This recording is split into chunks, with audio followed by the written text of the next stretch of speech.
Welcome back to another edition of the Throws Doc podcast. I'm your doc, Dr. Charles Inferna. We're writing scripts to cure your throwing ailments. The ailment we're going to talk about today is confidence and how to feel better about ourselves in the circle, feel better about ourselves in practice, feel better about ourselves in competition. I got a message the other day from a thrower. And he was talking about not feeling confident in the circle. And he shared with me that he's had a couple of rough practices, that's how he described them, and that he just didn't feel good. And he was concerned that with the postseason coming up, that kind of lost his mojo a little bit. And I took a minute to craft a response, because I think when we talk about confidence and how we feel about ourselves, it's twofold, right? Like we tend to, as individuals, as humans, like we tend to dwell sometimes on the negative and get caught up in all the bad that might be happening, or the poor practice, or the poor throw, or what have you, and forget to reflect on all the positive, right? And that's where a lot of the brain research and brain science is pointing, that, you know, having a strong mindset and being able to fall back on those positive experiences is actually going to help us in the present moment, as opposed to dwelling in the woe is me, I fouled round one. I was going to say flight one, but I fouled round one, I fouled round two, I'm going to foul out of the meet. If you have a plan and you have an idea of what you want to do, I'd continue going, right? Like, don't change round three because of how poorly round one and round two went. They're different attempts, different outcomes, different situations. However, we get caught up in that, and our minds really don't know the difference. So what I shared with this particular thrower was, I asked how many practices they've had this season. They said upward of like 60, and I was like, okay, 60 practices. You've had 2 maybe subpar ones, and you're concerned about throwing in the towel right now when you got this next string of, I guess, 3 championship meets coming up. Well, no, that's not it. I was like, well, that's what it sounds like to me, that a couple of bad throws are going to throw off, the rest of your season, right? You've PR'd. You have basically rewritten your top 10 in the last 3 weeks. And, a couple bad practices, and you think it's the end of the world.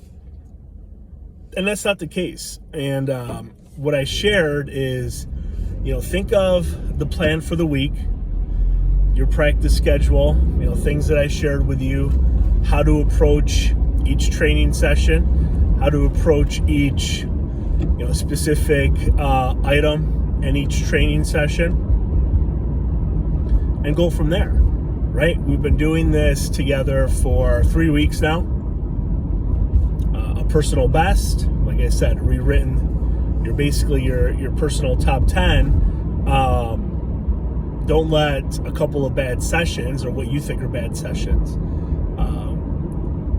throw off the whole season. So that was yesterday. I haven't got a response back about how practice went today. Today's Thursday, February 16th. But, I wish somebody would have talked to me like this when I was a junior and senior in college. It would have saved me a lot of aggravation, a lot of stress, a lot of anxiety over thinking about one poor meet or one poor practice leading up to a meet was going to topple down my whole season. And I wasn't, average, I guess now. I would be an average conference D3 thrower at the Division III level. I didn't throw 50 meters in the hammer. barely threw 40 in the discus, mid-13 in the shot. But in 2004, 2003, that was okay, right? Scored a couple points at conference. But nobody ever shared that stuff with me. So for those of you that are approaching your post-collegiate seasons now, not post-collegiate season, postseason of your collegiate season or your high school season, some homework for you. Okay. Step 1, write down the top 3 experiences that you had this year, okay? In throwing and competition and practice, whatever. Top 3 experiences. Doesn't have to be personal bests. It can be, right? But it doesn't have to be, okay? So for under each experience, write down 2 to 3 different reasons why that was such a fond memory, why that's such a pleasant experience for you. How did that experience make you feel? How did you feel in the moment? What was happening at that time? Where were you? Who was around you? What were the circumstances that allowed that experience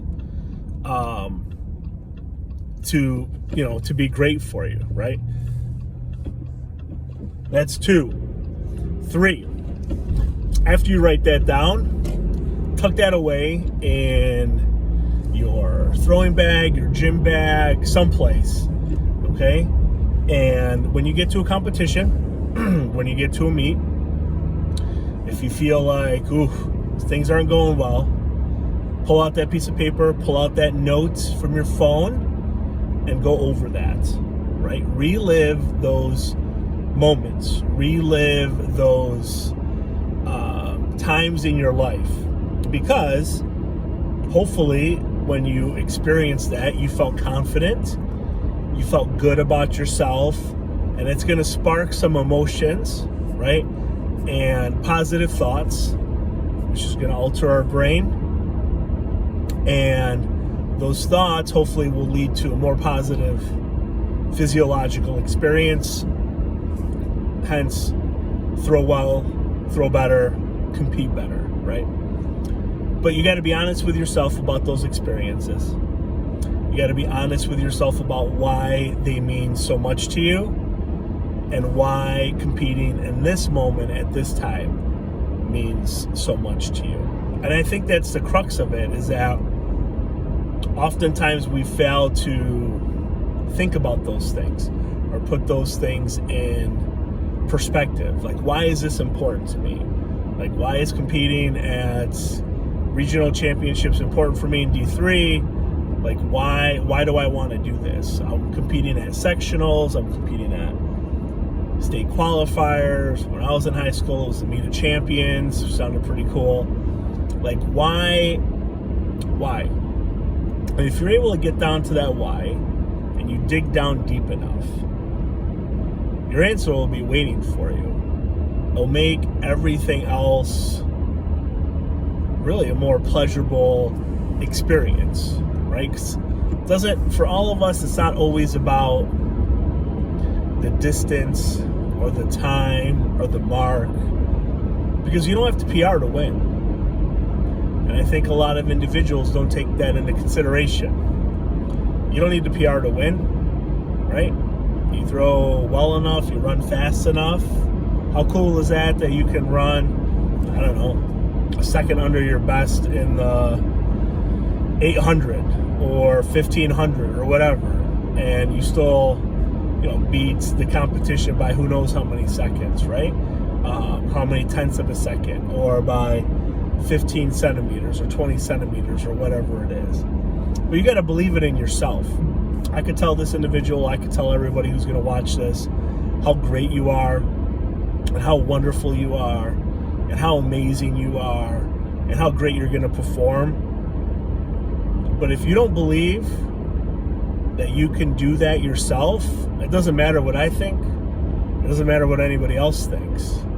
It's got to come from yourself. It's got to come from inside, and you have to know why. Thank you very much for listening to this episode of the Throws Doc podcast. I'm your doc, Dr. Charles Inferna, and have a great night.